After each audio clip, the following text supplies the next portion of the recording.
Nerve, je cherche la cigarette, ou si je suis dans un moment heureux, la cigarette. C'est absolument faux. Quand on décide d'arrêter, on décide d'arrêter. J'apprécie un bon dîner, il m'arrive à un moment de colère, je ne cherche pas la cigarette, il suffit d'une chose. C'est un peu comme le ramadan, c'est une prescription divine. On se dit, on ne boit pas, on ne mange pas et tout pendant la journée. Imaginez ceux du Grand Sud, les grandes chaleurs, imaginez les personnes malades. Quand on s'inscrit qu'on doit absolument, on peut le faire. Pendant le ramadan, on ne mange pas. On ne boit pas alors qu'on a soif, alors qu'on est... C'est exactement pareil. Tout ça, tout ce que l'addiction, tout ce que vous voulez, pour moi, ça ne sert à rien. Il y a une seule raison, une seule qu'on doit la volonté. J'arrête, j'arrête. Ce n'est pas une épreuve terrible. Les gens ont fait des guerres, les gens ont supporté des situations d'une pénibilité extrême, ils ont résisté. J'arrête, je ne fume plus. Je ne fume plus. Quelque temps après, je ressens le besoin de la cigarette. Non, je ne cède pas. Et après, je ne cède pas. Ensuite, il est plus difficile, il est plus facile de ne pas céder.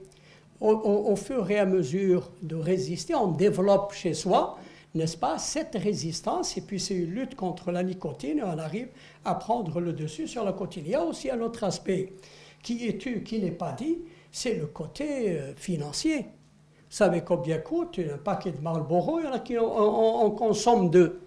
C'est peut-être, je ne sais pas, 500 dinars multiplié par un mois, c'est la moitié du salaire.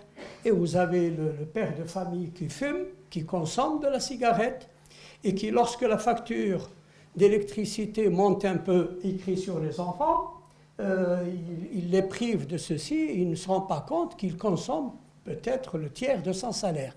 Voilà, c'était juste pour vous livrer mon expérience. J'ai arrêté en juillet 1982 parce que j'ai décidé d'arrêter. C'est cela qu'il faut. J'ai décidé d'arrêter.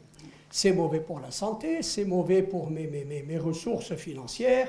Je n'arrête pas de lire et de voir les images, comment sont les poumons, n'est-ce pas, comment sont. Il faut dire, j'arrête. Alors maintenant, ceux qui fument, ben, ils sont des exclus de la société. Vous avez vu, quand vous allez en Europe, prenez l'avion, prenez un transport, vous allez ils sont tous comme des je ne sais pas quoi. On leur a mis même des fumoirs, des endroits. Enfin, quand même, c'est une humiliation pour la personne humaine.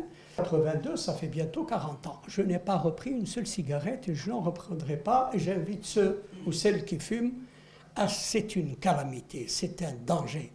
C'est la seule cause de mort qu'on peut éviter. On ne sait pas éviter les autres causes parce que c'est l'environnement, c'est tout. Mais la cigarette, c'est une cause, n'est-ce pas, de décès, de maladie qui est identifiée par soi-même et qu'on s'acharne à continuer.